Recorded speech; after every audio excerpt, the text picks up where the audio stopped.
नमस्कार करते हैं। एक समय की बात है, कैलाश पर्वत के सुंदर शिखर पर माता पार्वती जी ने श्री महादेव जी से पूछा, हे महेश्वर, मुझसे आप वह गुप्त से गुप्त वार्ता कहिए जो सबके लिए सब धर्मों से भी सरल तथा महान फल देने वाली हो। हे नाथ, यदि आप मुझ पर भली भांति प्रसन्न हैं, तो आप उसे मेरे सम्मुख प्रकट कीजिए। हे जगतनाथ, आप आदि मध्य और अंत रहित हैं। आपकी माया का कोई पार नहीं है। आपको मैंने किस भांति प्राप्त किया है और कौन से व्रत, तप या फिर दान के पुण्य फल से आप मुझको वर के रूप में मिले।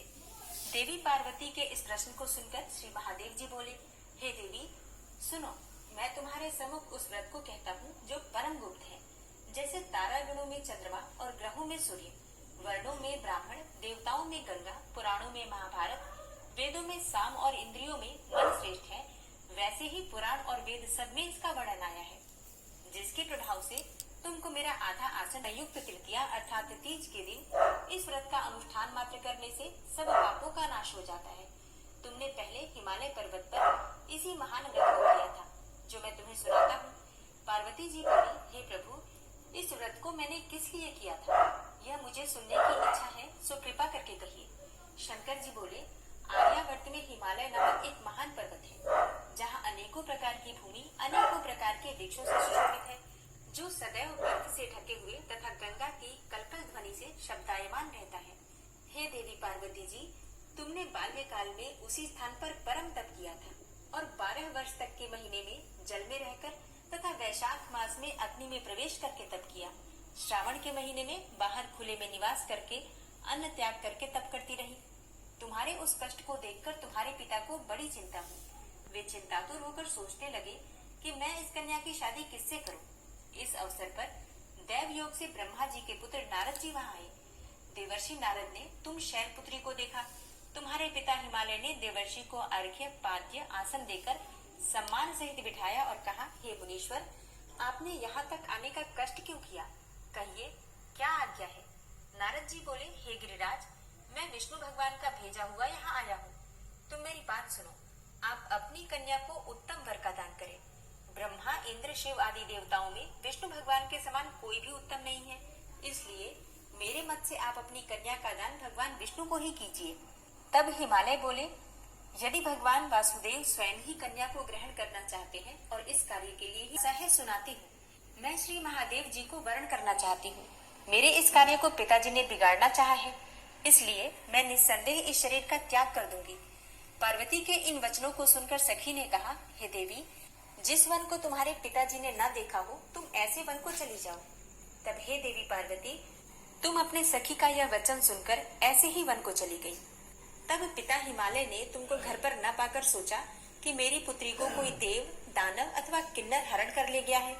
मैंने नारद जी को वचन दिया था कि मैं अपनी पुत्री को गरुड़ ध्वज भगवान के तथास्तु। ऐसा कहकर कैलाश पर्वत को मैं चला गया और तुमने प्रभात होते ही मेरी उस बालू की प्रतिमा को नदी में विसर्जित कर दिया। हे शुभे, तुमने वहां अपनी सखी सहित उस व्रत का पारायण किया। इतने में ही तुम्हारे पिता हिमवान भी तुम्हें ढूंढते ढूंढते उसी घने वन में आ पहुंचे।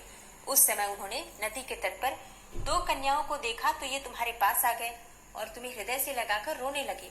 और वे रोते हुए बोले, बेटी, तुम इस सिंह और बाघों से युक्त घने जंगल में क्यों चली आई?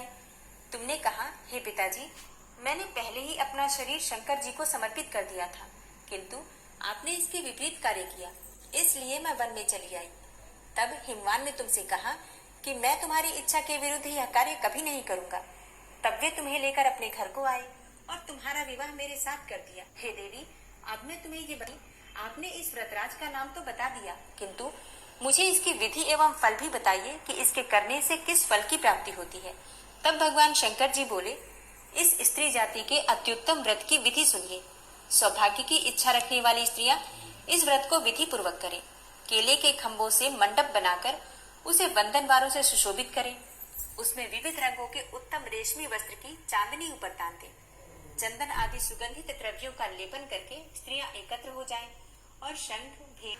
फिर भगवान शिव और पार्वती जी का गंध, धूप, पुष्प आदि से विधि पूर्वक पूजन करें। अनेकों नैवेद्यों का भोग लगाएं और रात्रि को जागरण करें। नारियल, सुपारी, जवारी, नींबू, लौंग, अनार, नारंगी आदि ऋतु फलों तथा फूलों को एकत्रित करके धूप दीप आदि कल्याण रूप तुम्हें नमस्कार है। कल्याण स्वरूप माता पार्वती हम तुम्हें नमस्कार करते हैं। भगवान शंकर जी को सदैव नमस्कार करते हैं। हे ब्रह्म रूपिणी जगत का पालन करने वाली माँ, आपको नमस्कार है। हे सिंहवाहिनी, मैं सांसारिक भय से व्याकुल हूँ, तुम मेरी रक्षा करो। हे महेश्वरी, मैंने इसी अभिलाषा से आपका पूजन किया है। हे माता पार्वती, आप मेरे ऊपर प्रसन्न होकर मुझे सुख और सौभाग्य प्रदान कीजिए। इस प्रकार के शब्दों द्वारा उमा सहित शंकर जी का पूजन करें। विधि पूर्वक कथा सुनकर गौ, वस्त्र, आभूषण आदि ब्राह्मणों को दान करें। इस प्रकार से व्रत करने वाले के सब पाप नष्ट हो जाते हैं। हे पार्वती, उसी के फलस्वरूप मेरा तुमसे विवाह हो सका। इसका महत्व ये है कि मैं इस व्रत को करने वाली कुंवारियों को मनोवांछित फल देता हूँ। इसलिए सौभाग्य की इच्छा रखने वाली ओम जय पार्वती माता, मैया जय पार्वती माता, ब्रह्म सनातन देवी, शुभ फल की दाता। ओम जय पार्वती।